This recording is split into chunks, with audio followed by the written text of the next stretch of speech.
Hello, good morning mga ka-builders. Ito na naman kami at ready na kami papunta sa work.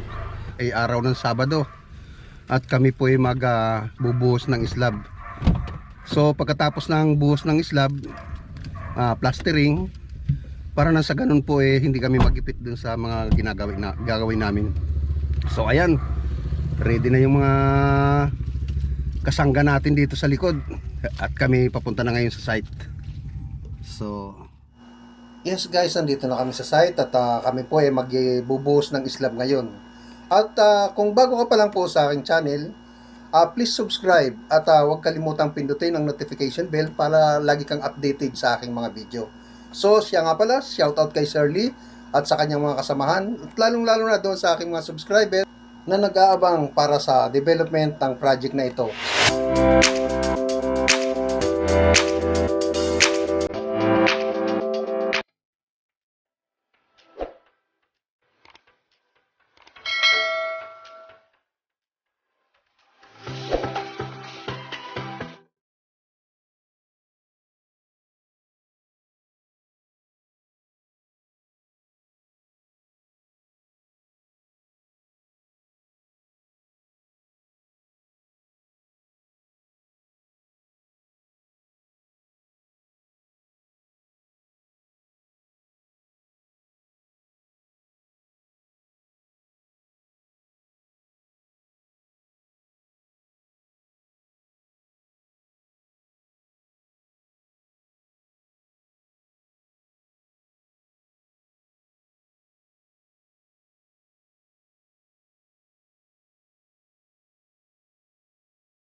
Pagkatapos nito, dire-diretso na yung gawa namin. Hahanda na ng halo. Yun.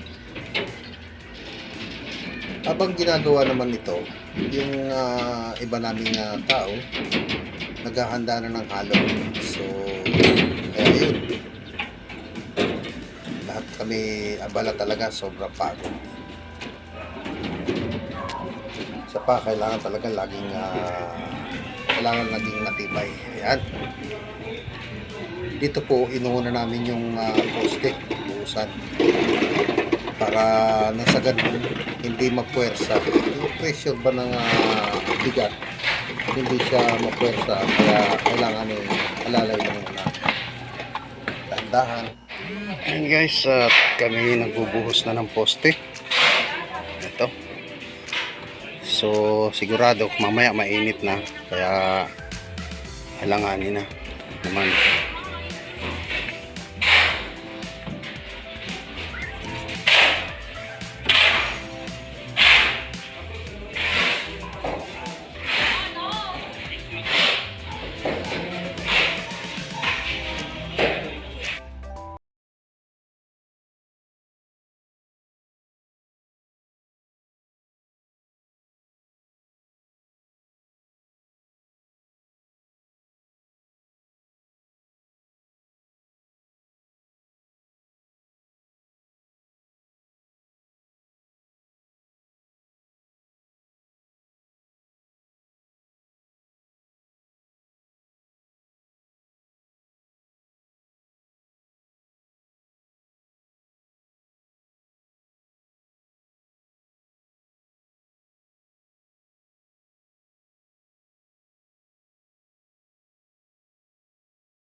Nagsisimula na po maghalo para maaga.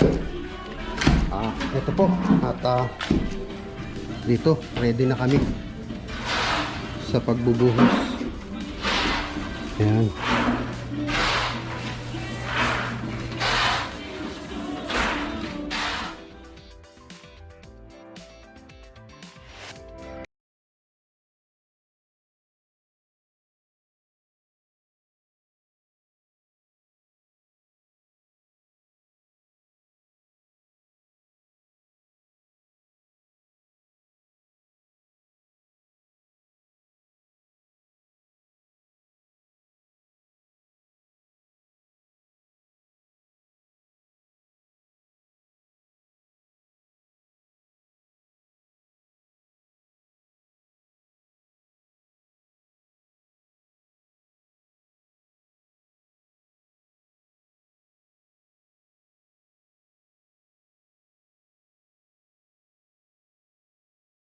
So ayan, ang inuuna po namin buhusan dyan ay yung pinakabiga.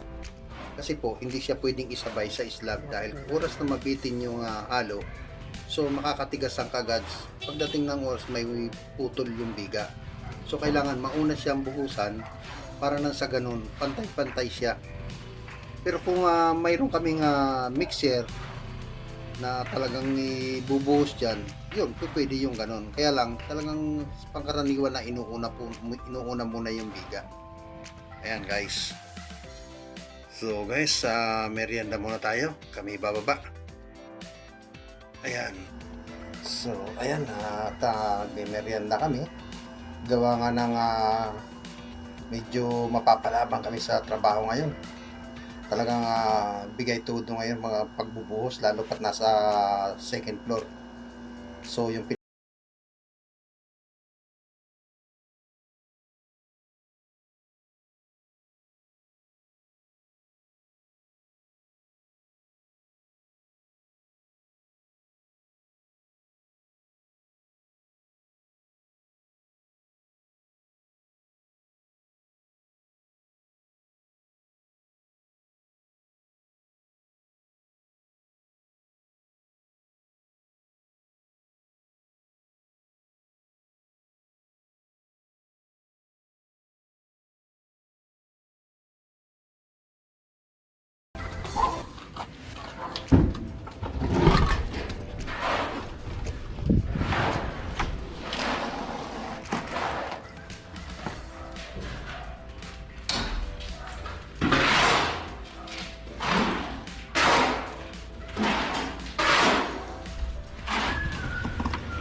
ayan mga ka-builders, sa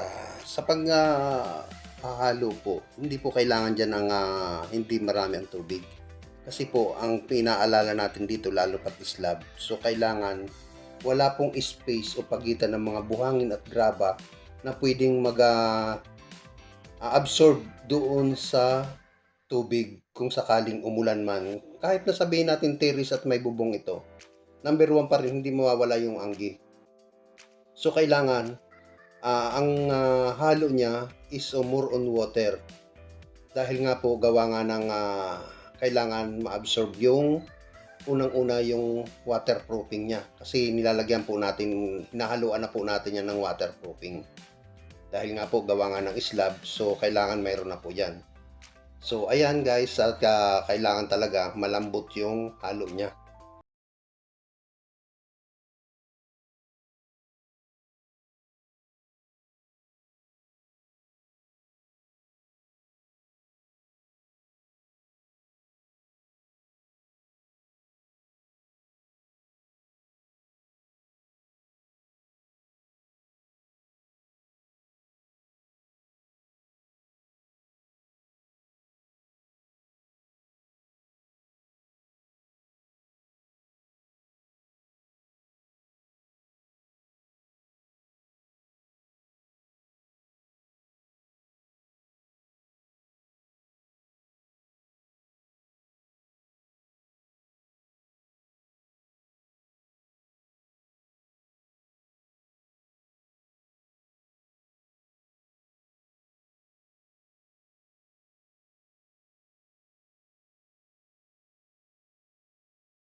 Ayan guys, tapos na ang ating pagbubuhos ng slab. So, kailangan po nating bulihin yan. Pantayin, patagin, para na sa ganun po is pantay na siya. Ayan guys, at tapos na tayo magbuhos. So, ngayon tingnan natin dito sa baba. Nakikita nyo po yan, mga tulo na yan ng simento na nakadikit sa pader. So, kailangan talaga yan, nililinisan na hanggat maagat sa riwa. Dahil nga gawa nga po na napakapangit tingnan. So, ayan po, nakita nyo na nung malinisan na. Ang ganda. Epekto po kasi yan ng pagbubuhos ng slab sa taas. Kaya nung nilinisan na, at makikita po ninyo, so balik sa dati yung kanyang kulay, dating kulay ng bahay. At yung mga tilamsik niya is kailangan talagang tanggalin. Hindi po pwede kasing pabayaan na napakahirap tanggalin yan. Isa pa, hindi magiging maayos tingnan yung trabaho natin kung ganyang napakaburara. So, kailangan talaga natin ang pulido at maayos na trabaho. Makikita mo naman kung paano siya linisin, lalo na pagka matigas na yan, hindi na talaga matatanggal. So, hanggat maaga, makikita nyo, napakagandang tingnan. Hindi man tayo perfectong tao, pero kung ganyan ang trabaho natin at maayos, yung tiwala ng tao sa atin, makikita mo na kung paano ang trabaho ay maayos.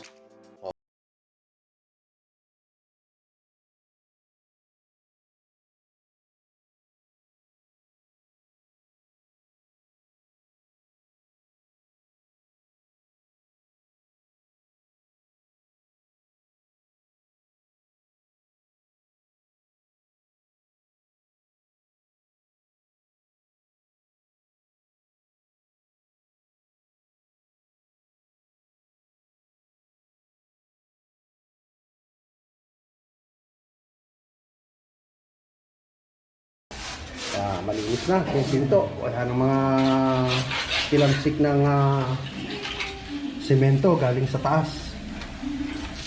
So yun,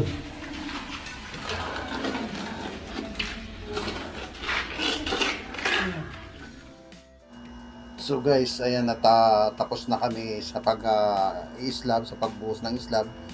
So sinabay na namin yung pagpa-plastering dito sa harapan. Gawa nga po ng may oras pa naman, at hindi pa naman tapos yung oras para sa break time, para sa uwi. So ginawa na muna namin ang harapan, na sa ganun mabawas-bawasan yung mga trabaho namin para sa susunod. So ayun guys, kung makikita nyo, nilalagyan ng groove yung daanan papunta sa taas, sa labas. Kasi nga po, isa pa, naka-slide po yan, slanting siya. So, kailangan mayroong groove. Ayan. So, ayan guys, at nakikita nyo naman, talagang yung mga tao natin masipag. Porsigido talaga sila sa kanilang ginagawa. Kaya gusto nila mapadali yung trabaho. At nasa ganun na makabawas-bawasan yan. Ayan, nakita nyo po yung groove. Ayan. So, maganda kasi pagka mayroong ganyan, hindi madulas pag-akyat at pagbaba. Okay?